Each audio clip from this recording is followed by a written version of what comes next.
Magandang tanghali po sa inyong lahat. This is a historic moment for us all. I feel it deep within me. You, the people, have spoken, and it is resounding. When my call for unity started to resonate with you, it did so because it echoed your yearnings, mirrored your sentiments, and expressed your hopes for family, for country, and for a better future. That is why it reverberated and amplified as it did, to deliver the biggest electoral mandate in the history of Philippine democracy.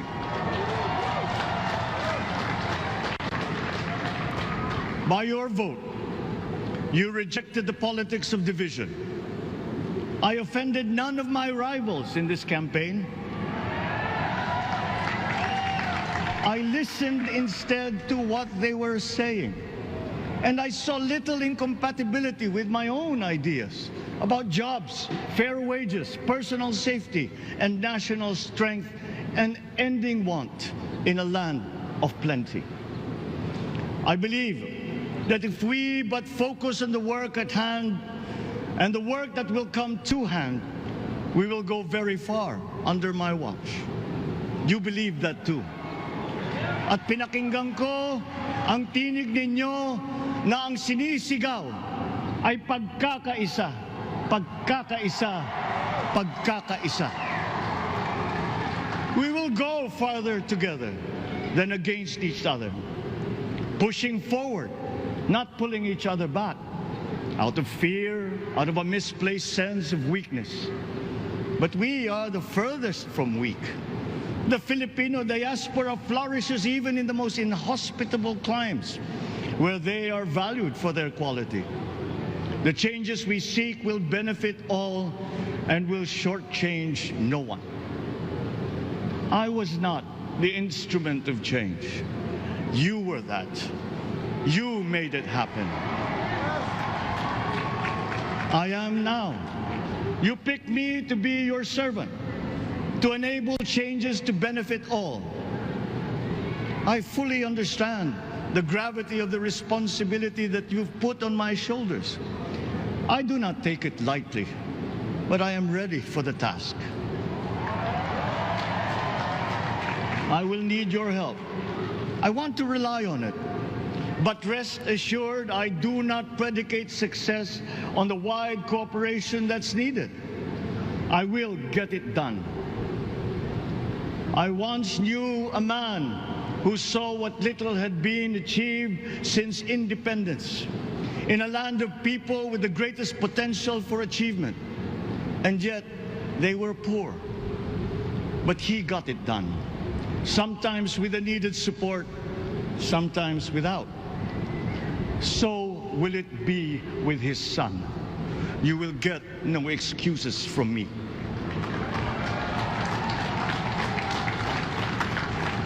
I am here not to talk about the past. I am here to tell you about our future. A future of sufficiency, even plenty, of readily available ways and means to get done what needs doing, by you, by me. We do not look back, but ahead, up the road that we must take to a place better than the one we lost in the pandemic. Gains made and lost, opportunities missed, well-laid plans superseded by the pandemic. Indeed, ours was the fastest growing economy in ASEAN by ways now outdated. We shall be again by a radical change in the way the world must now work to recover what we have lost in that fire and move on from there. We face prospects of the spread of the war abroad, of which we are totally blameless. We seek friendship with all. But countries like ours will bear the brunt of it. And if the great powers draw the wrong lessons from the ongoing tragedy in Ukraine, the same dark prospect of conflict will spread to our part of the world. Yet, there is more out there. Like going forward by new ways of doing that the pandemic forces to adopt.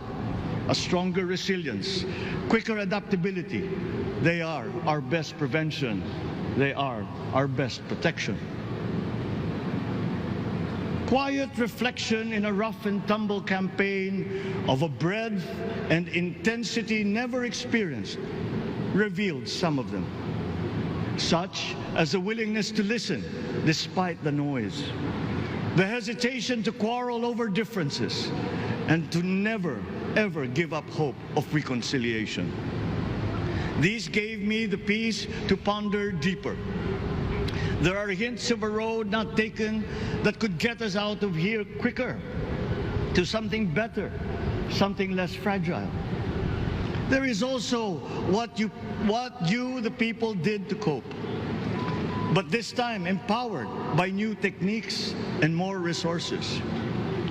You got by, getting some of what you needed with a massive government help, and for this I thank my predecessor for the courage of his hard decisions. But there is a way to put more means and choices in your hands. I trust the Filipino. Imagine how much more you'd achieve if government backstops instead of dictating your decisions. Always there to pick you up when you fall, giving what you need to get past a problem. Imagine if it invested in your self-empowerment to bring it closer to taking on whatever challenges come. Imagine a country that, in almost every sense, is you. Now imagine what you and government can achieve together. We did it in the pandemic.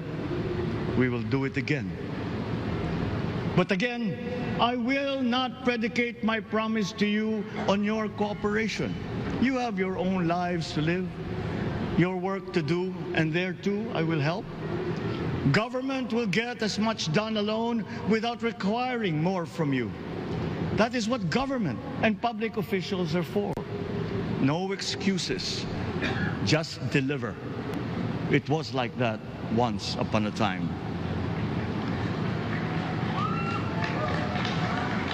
I did not talk much in this campaign. I did not bother to think of rebutting my rivals. Instead, I searched for promising approaches better than the usual solutions. I listened to you. I did not lecture you who has the biggest stake in our success. And the forthcoming State of the Nation will tell you exactly how we shall get this done. In this fresh chapter of our history, I extend my hand to all Filipinos. Come, let us put our shoulders to the wheel and give that wheel a faster turn to repair and to rebuild and to address challenges in new ways, to provide what all Filipinos need, to be all that we can. We are here to repair a house divided, to make it whole, and to stand strong again in the bayanihan way, expressive of our nature as Filipinos. We shall seek, not scorn, dialogue. Listen respectfully to contrary views. Be open to suggestions coming from hard thinking and unsparing judgment. But always from us, Filipinos. We can trust no one else when it comes to what is best for us. Past history has often proven that. Solutions from outside divided us. None deepened our understanding. They were always at our expense. Never forget, we are Filipinos. One nation, one republic, indivisible. We resisted and never failed to defeat foreign attempts to break up our country in my father's watch. His strongest critics have conceded that.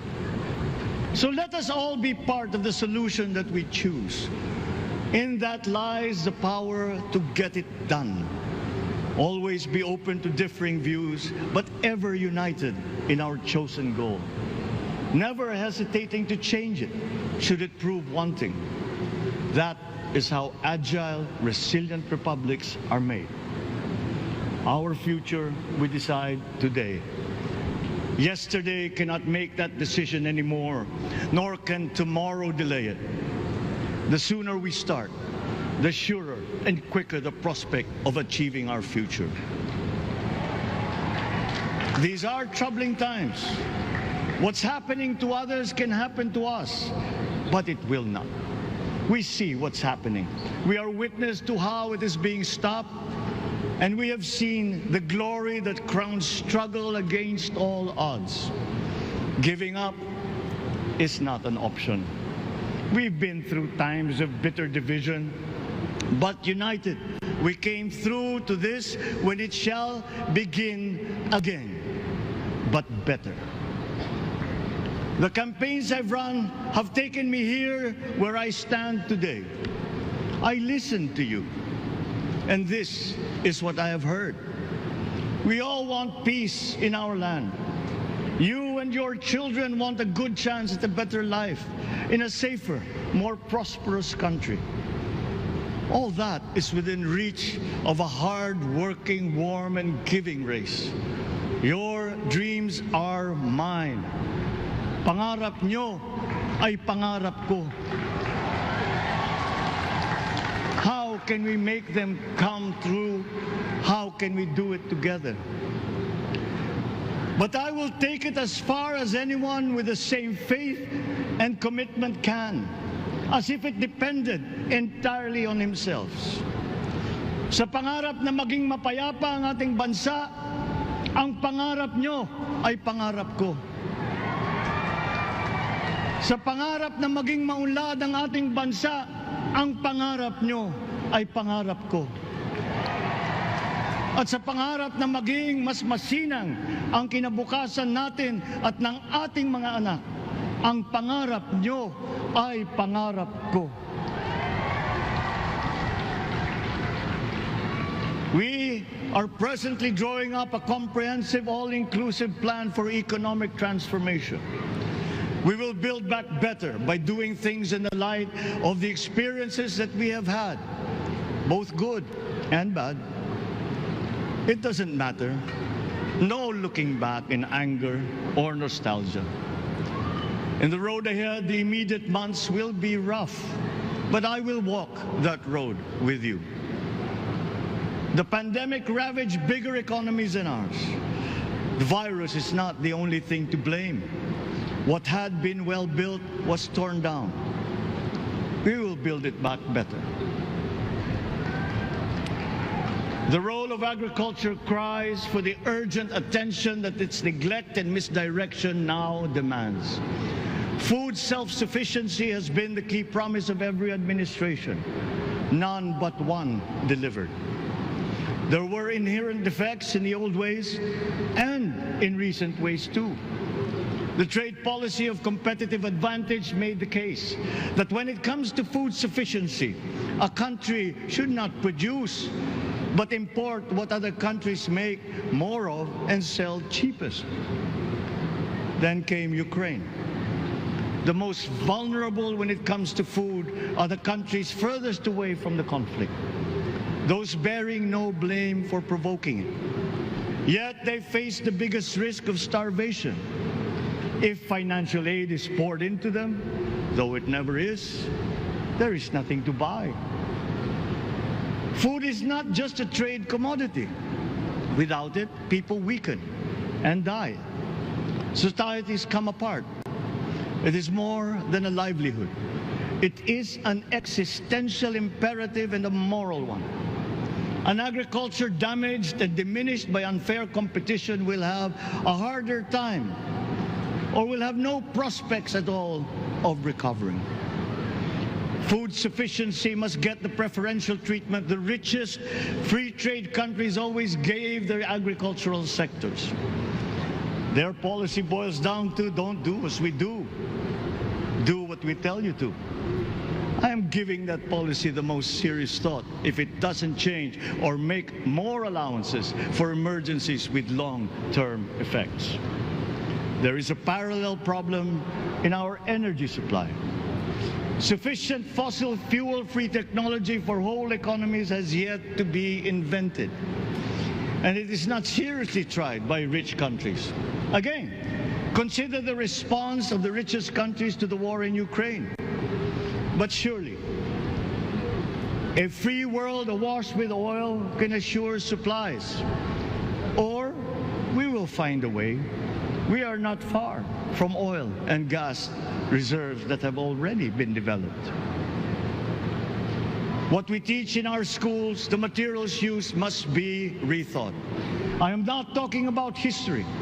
I'm talking about the basics, the sciences, sharpening theoretical aptitude and imparting vocational skills, such as in the German example, alongside the national language with equal emphasis and facility in a global language, which we had and lost.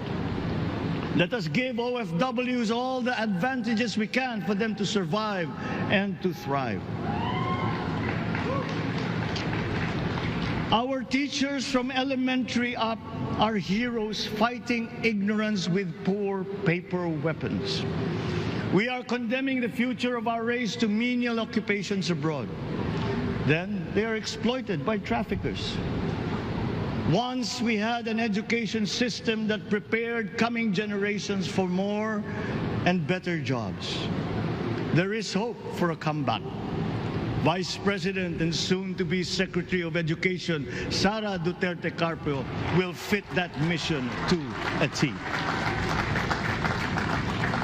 We won't be caught unprepared, under-equipped, and understaffed to fight the next pandemic. To start with, we never got over the pandemic of poor, if any, free public health. The last major upgrade of a public health system, exemplified by the resources poured into PGH, predates the current shambles by 3 generations. Our nurses are the best in the world. They acquitted themselves with the highest distinction abroad, having suffered even the highest casualties. With the same exemplary dedication at home, they just got by. They are out there because we cannot pay them for the same risk and workload that we have back here. There will be changes starting tomorrow. I am confident because I have an OPLE in my cabinet.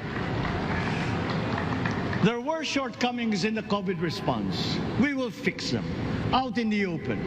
No more secrets in public health. Remember, I speak from experience. I was among the first to get COVID. It was not a walk in the park. My father built more and better roads, produced more rice than all administrations before his. President Rodrigo Roa Duterte built more and better than all the administrations succeeding my father's. Much has been built, and so well, that the economic dogma of dispersing industry to develop the least likely places has been upturned. Development was brought to them. Investors are now setting up industries along the promising routes built. And yet, the potential of this country is not exhausted. Following these giant steps, we will continue to build. I will complete on schedule the projects that have been started. I'm not interested in taking credit. I want to build on success that's already happening. We will be presenting the public with a comprehensive infrastructure plan. 6 years could be just about enough time. No part of our country will be neglected. Progress will be made wherever there are Filipinos, so no investment is wasted. The recovery of Philippine tourism, with its emphasis on accessing nature's beauty, I am sure will exceed expectations. And bigger is not always better, but there's something to be said for economies of scale. And yet the country invites investments in fast-rising industries with quick returns and inflicts irreparable damage for future generations. We have yet to see large-scale practical solutions to pollution, though some are beginning to emerge. But there are tried and proven new ways of mitigation. Blades have been turning over the sand dunes of Ilocos Norte, harnessing a power all around, but unseen, long before this day. I built them. The rich world talks a great deal, but does a lot less about it than those with much less, but who suffer more death and destruction from climate change and lack of adaptation. We will look to our partners and friends to help the Philippines, who, despite having a very small carbon footprint, is at the highest risk. First, spare victims, then help them recover, and move on to lessen the harmful impact of climate change. We too have our part to play. We are the third biggest plastics polluter in the world, but we won't shirk from that responsibility. We will clean up. You will not be disappointed, so do not be afraid. With every difficult decision that I must make, I will keep foremost in my heart and in my mind the debt of gratitude I owe you for the honor and responsibility that you have conferred on me. Whatever is in a person to make changes for the better of others, I lay before you now in my commitment. I will try to spare you. You have your other responsibilities to carry. But I will not spare myself from shedding the last bead of sweat or giving the last ounce of courage and sacrifice.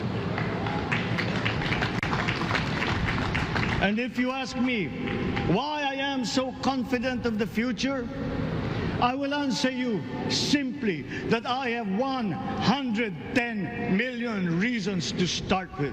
Such is my faith in the Filipino.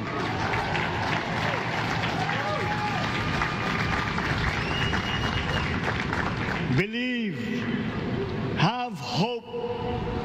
The sun also rises like it did today and as it will tomorrow. And as surely as that, we will achieve the country all Filipinos deserve. God bless the Philippines. God bless our work. Maraming salamat po sa inyong lahat. Mabuhay ang Pilipinas. Magandang tanghali po.